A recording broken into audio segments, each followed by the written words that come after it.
Hey, everybody, welcome to the Slow Smoke Business Podcast. I'm Jarrod Morgan, your host, and today we're talking to Glenn Poulos, my new friend. We're going to talk about sales strategy, how to get your point across, and learn about his book, Never Sit in the Lobby. So, Glenn, it's so nice to have you here, man. Oh, thanks, Jarrod. It's great to be here. So never sit in the lobby means, early is on time and on time is late, right? So you basically want to show up just slightly before your meeting. You don't want to be late. A lot of people will sit down, they'll get on their cell phones. Now more than ever, they're on their cell phones distracted, playing Candy Crush, something like that, right? Guy walks in, he's standing over top of you, 6'4" dude, and you're now crouched on a couch playing video games or, texting somebody or, heaven forbid you're on the phone and waiting. It's just not a good look, right? So early on, I made this rule: never sit in the lobby. Don't be on your phone. Don't be reading magazines. Just be standing there waiting for the guy to come in. And when he walks in, shake his hand and get ready to get down to business, right? I'm constantly saying, if you're not in front of the customer, then you're not learning, right? And again, early on in the book, one of the rapid fire rules is always ask for a mini tour, right? And everyone's like, a mini tour? What the hell's a mini tour, right? I said, well, a mini tour is a tour that's mini.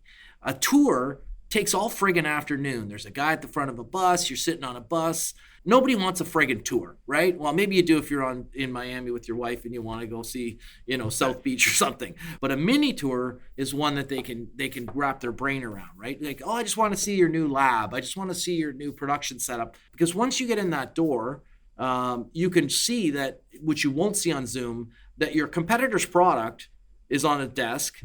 His jacket has the logo of your competitor on it, right? Yeah. He's got swag from a different competitor somewhere else, right? Your units have got dust on it, and the other two units are running at full speed, and you learn a lot, right? And so that's sort of the reason behind, always ask for a mini tour. And the other thing is, often if you're visiting customers, a lot of our customers are repeat, so you'll know this guy, that girl, whoever, right? So the other ones are like the call book factor, never forget a face, right? So, the call book factor is when you show up, if you're a little bit early, park in the lobby, bring up your phone, go through your directory for that customer, and remember all the customers that you know, and then go back in your brain and pull their face forward and connect the name with the face in their car. Oh yeah, Sally, that's the one with the red hair. Bob, he's bald, right? And now with LinkedIn or whatever, it's super simple, right? If you don't know exactly who these people are and you can snap to it like this, then go to LinkedIn, get their picture, and remember who they are, because you're going to bump into them and they're going to remember you, and you're not going to remember them fast enough.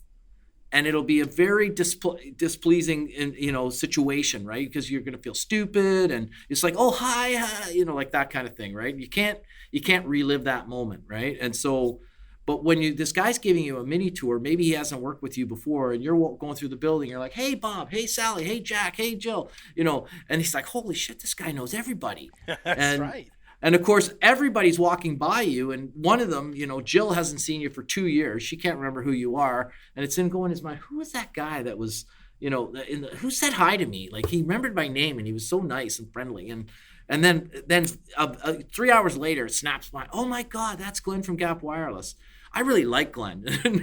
And then the next time she sees you, she actually probably will remember your name, and she'll be very pleased just to greet you or to say hi to you. And the guy's like, wow, everyone really likes him around here. So then you get social proof, right? And for a lot of customers, social proof is a powerful concept of other people like your product, right? And the common thread with everything you're saying, though, is like human connection. Like, you're making a connection to these people. And the thing that was jumping out when you were talking about a mini tour, the best salespeople are good listeners. Right? The worst, the cheesiest salespeople are the ones that come out and they immediately is like, let me tell you about what I got here. This is the number one, and they just start going into all this crap. The best salespeople, and when I have gone into situations where I'm selling, and I'm the best situations are when you just ask somebody a question, maybe even not about the necessary problem that you're trying to solve or how your product, just ask them a question and then genuinely listen. And Glenn, thank you so much for being on the show. Wish I could send you some of this chicken. But your homework assignment is to go get a good meal somewhere. Go get some poutine. What did you say? Right on. Poutine? How do you say Putin. it? Putin. Poutine. Yeah. Poutine. Putin. Glenn, it's been awesome to have you here, man. Let's have you back soon. Thank you so much. Awesome. Thanks, Jarrod. And we will see you guys next time. Slow Smoke Business. Thanks.